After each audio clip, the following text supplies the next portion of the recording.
The Money Show. Personal finance. I was mentioned earlier that today is just fight after fight after fight, and everybody's angry with everybody else. But certainly if you look at your investment statements over the last 5 years, you would have more than enough reason to feel angry and more than enough reason to wonder why it is that you pay what you do to the people who manage your money when you don't get the returns that you might have expected. And sure, markets go down and markets go up and the politics of the country is important. But at the same time, if you pay a large fee to an active manager, you would expect, well, certainly that's what the textbooks say you should get, a superlative return. Warren Ingram, Personal Financial Advisor, Executive Director at Galileo Capital. This is your coming out party, Warren Ingram, this evening. You are now formally divorcing yourself of all active management in South Africa. That's a big, bold step. Well, I think just to clarify, when we're talking about pure share investing only, so where we're paying fund managers to choose, to manage what they would call their general equity funds and the like. But that category of active management, I think its time has come and gone in South Africa for me. Only in South Africa? Only in South Africa. And I think there are quite a lot of reasons for it. So I think one of the things I despise about people in my side of this industry is that they'll find a particular set of 1 or 2 or 3 years worth of history or 5 years of history, and then posit an argument that makes them look very clever. And of course, it exactly answers whatever they want to controversy they want to raise for the moment. And 1 year later, the whole story is different, and they've got a different tune. So this is not that conversation. This is a conversation of saying, I think we've got a multiple set of failures here that we need to be honest about now. And it starts with the JSE. I think they've made it an expensive place to be a listed company. It's definitely an expensive place to buy shares if you're a retail investor. I think the people running corporate governance in South Africa have lost the plot a long time ago. If they were doing a great job, we would have seen far fewer blow-ups than we've seen. And to me, it feels like the bigger focus on corporate governance that we've seen in the last 5 to 10 years has actually encouraged corporate blow-ups and malfeasance. It hasn't helped eliminate the problem, and I think the accountants are definitely to blame. The manipulation of accounts nowadays by accountants through this thing called IFRS, this standard, has led to kind of a level of insanity that that makes it impossible, I think, to analyze companies sometimes. And then we've got to look at the fund managers, and big or small active fund managers in South Africa, when they're choosing shares, have had a terrible time. Partly, as you say, because of the economy, partly because of factors like I've mentioned, but also because of their lack of skill. If they were deeply skillful and understood their companies incredibly well, they should have stood on less landmines than they have, and unfortunately the data is not kind to them.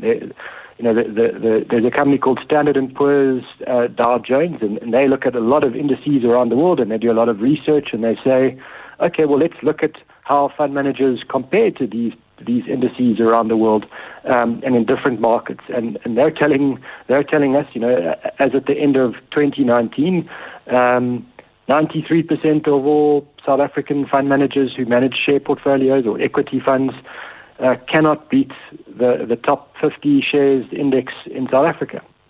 And so the argument fund managers would posit against you once they'd finished punching you in the mouth, they would then say, Warren, stop bleeding and stop crying. And they would say to you, Warren, it's not our fault that we can't outperform the index because there is this massive overweighting in the index to Naspers and to other Rand hedges. And we are obliged, as a result of Regulation 28 of the Pension Funds Act, we can only do a limited number of investments in limited proportions offshore. We also, we can't, because of risk management, give a full weighting to Naspers in our portfolio. We can't give it the full 20 or 25% weighting, whatever it might be at the moment.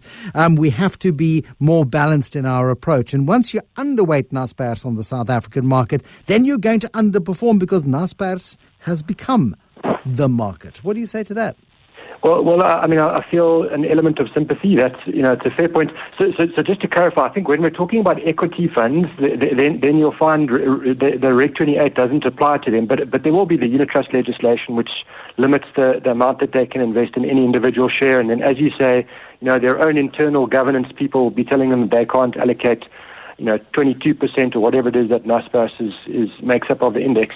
And I feel an element of sympathy for that. And truthfully, if you look at the top 40 index, if you just take NASPAS, BHP, Richmond, and Anglos, those four shares account for 50% of the top 40 index. And so it's very, very hard when it's that number of shares, four shares, to be a fund manager. But and that's the interesting thing here is, then fund managers will play a game, and what they'll do is they'll say, we don't like this index in South Africa, and we don't like the top 40 or the top 50 index. It's not fair, it's not accurate, whatever it is. It's too hard to outperform, and so they'll create their own index, and so they'll call it because it's then you get something like the shareholder weighted index. And then they'll say, no, hang on, that index worked for a while, but actually it's still not fair. Let's do the shareholder-weighted capped index, and then you must compare us against that. Or, which is my all-time favorite, and most of the very big fund managers are doing that, is they'll say, you shouldn't compare us to any index. What you should do is you should compare us to all our competitors, excluding ourselves. So, we did much better than everybody else, so that's why you should pay us. And my problem with all of that is it's muddying the water, because my choice when I'm an investor is I can go and buy the Satrix Top 40 Index, and I can pay less than 0.2% a year, and I can get all those overweights in those individual shares and have no, I don't want to be rude to fund managers, but have no, highly paid fund managers in their, beautiful buildings, in their fancy cars and the like. I can just be in the index, and enjoy the ride of the index. And maybe I'm not going to be right every time, but history shows I'm going to be right most of the time. The thing is, and help me understand this in simple terms, please, because I'm a simple guy. Let's say, for example, I invest in ABC Unit Trust. And ABC Unit Trust over the last 5 years has been magnificent. And every year it has given me a 4% return. And for that, I've had to pay my financial advisor a 1% fee on the value of my portfolio. I've had to pay a fund manager 2%. Is that a fair price? I mean, is that roughly the price I would pay a fund manager? Well, in the equity space, what they've done is moved themselves generally to performance fees. So if they're doing badly, it could be around about 0.5 or 0.8, and if they're doing incredibly well, it could be 3%. Okay, call it 2, just for fun. They've done 4%. So I've given one away to a financial advisor who says, this is a very clever chap. You need to invest money with him or with her. And so you do, and they get their 1%. Then the fund manager gets another 2%, and I get 1%. I'm not very happy with that. The market has done 4% on average over the last 5 years, say. If I was paying, a management fee of 0.5% for an index fund, I would have grown by 3.5% a year over that period of time, correct? Yeah, that's right. But again, I think I'm really careful because often the valid criticism is, you and I look at this and then, I come and tell you exactly that, that let's look at the last 4 years in particular. And then actually, if you just moved it to 5 or 7 or 8 years, the whole story is different. So I think, to me, this is you're right. I mean, your numbers are right and the maths is right. But I think we've got a whole range of things that are arriving at the same time. I think, I'm pointing a finger at fund managers for this exercise, but I'm definitely pointing a finger at the JSE. I'm definitely pointing a finger at the accountants and at the corporate governance, mad people, and saying, that they've all lost the plot. I think they've made it incredibly difficult to find good companies that can go to the JSE, list for the right reasons, which is to raise capital to grow their businesses. The great companies on the JSE now, where you've got good management teams who've done the right thing all along, they're looking at this and they're saying, what can I do to get myself off the stock exchange? And so there are less and less shares being listed every single year. And in the late 1990s, there were hundreds of good shares that you could buy. Nowadays, if you're a big fund manager, you've probably got 60 or 80 shares that are actually investable, that you can actually put money into. And so your range of choice in South Africa is just so small because of all of these factors, and then their economy, and we've had all the the other nonsense going on. Let's be clear here. Are you saying South Africa is no longer worth investing in, or South Africa must be invested in just differently? I think we need to review. So for me, if you said to me, are you walking away from all active management? No. I think if I look at South Africa and I look at what the value proposition is that I believe in, that I'm willing to pay more money than an index, I think that the balanced category of unit trusts, I think that actually I'm happy to pay a fund manager to manage a portion of my money there, because I think what they have done well is they do make that decision, for example, to say 5 years ago, look, we think there's not going to be much value in the JSE. We're worried about the JSE, worried about the economy, so we're going to expose less of your money to shares on the JSE. We're going to maximize your overseas allocation. We're going to do as much as we can in bonds, for example. And structurally, most of them have been underweight listed property, which for a long time made them look silly, but in the last sort of year and a half or 2 years has been a very good call. And potentially in the past they were a bit overweight cash when interest rates were good. So there, to give them their credit and going forward, I still think they add value there. But when you've got money that you only need to allocate to shares, so when they, in your whole portfolio of assets, when you're saying, okay, I need to allocate 20 or 30% of my money to shares, my argument is it's time to stay away from the unit trust industry, where they're only offering you active funds. So I shouldn't say the whole unit trust industry, but focus on the equity fund. That's an index tracker, because the costs are incredibly low now. And it's incredibly hard for me to look at this and justify to myself to pay 4 times or 5 times more in fees to fund managers when I know, history showing it over and over again, that they've probably got, 2 out of 10 of them might get the job right to beat the index. When all of this is happening, my view is it's time to walk away from active managers in the equity space until the JSE gets themselves right. The corporate governance people wake up and do the right thing, and the accountants start to prove to us that that they can actually account for businesses correctly, which in the last 3 or 4 years, I mean, you can name the list better than me. It's probably impossible to trust a set of financials of a listed company in South Africa now. And that's a big statement as well, Warren Ingram. And it's, again, not based on the credentials of any single one company, just based on the history of what we've seen in terms of the Tongaat Hewlett fine of 7.5 million rand yesterday, which the JSE levied, the maximum it could do, on the misstatement of accounts, and the Steinhoff mess and mess everywhere, and the suspected, the alleged complicity, of course, that we've seen in the accounting practices. So you're grumpy with the entire industry. You're not divesting from South Africa. No. But you're moving money to exchange traded funds. So, I mean, Top 40 ETF, which is the first investment that you asked Julia to put money into all those years ago, 12 years ago now, if memory serves, you remain pretty convinced that there is value to be had in the country.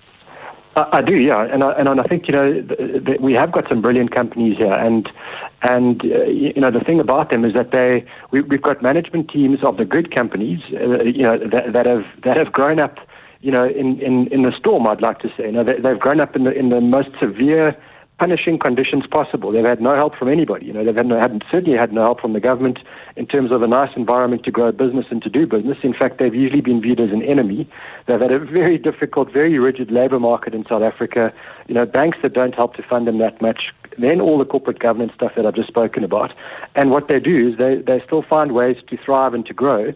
And more importantly, they look for new markets to keep developing and keep looking for opportunities. So it's no surprise that when you look at that list, Naspers, BHP, Richemont, and Anglos, surprise, surprise, they earn most of their money outside of South Africa. And that's the point, is, when you look at the JSE and then you look at that top 40, you're not just taking a call on the South African economy, you're taking a call on businesses that have a good link to South Africa, but actually now operate very much on a global footing and are brilliant business managers. So definitely, I'm not saying, get out of the JSE or get out of South Africa. I am saying, think twice or actually think 12 times before you put your money into a pure equity fund where it's actively managed, because I think it's likely to disappoint for all of the reasons that we've talked about. And then just finally, second to last, somebody posted a question on social media to you this week saying Satrix has just launched a China index fund, and it looks so compelling. Alibaba's in there, Tencent is in there, Bank of China's in there, full of new, potentially fast-growing shares. I mean, it just looks massively compelling, but you're not a fan. It's not that I'm not a fan. I just think I'm always scared of. Scared is the wrong word. I think when you take risk, you want to take rational risk where you're saying, well, I'm prepared to lose money on the hope that actually, my bet is going to work out long term. That when I do make losses, they're small, but the gains hopefully are big. And so to take a specific view on one country, when you've already got huge emerging market risk just in South Africa, my view is I love emerging markets as an asset class. I think that, that is where the next sort of decade of growth will come from. And so, the question was around the Satrix China fund. My view is buy the Satrix Emerging Market Fund. China is still a huge chunk of that index, so I'm definitely a fan. But I just think you're also getting exposure to many of the other great emerging markets.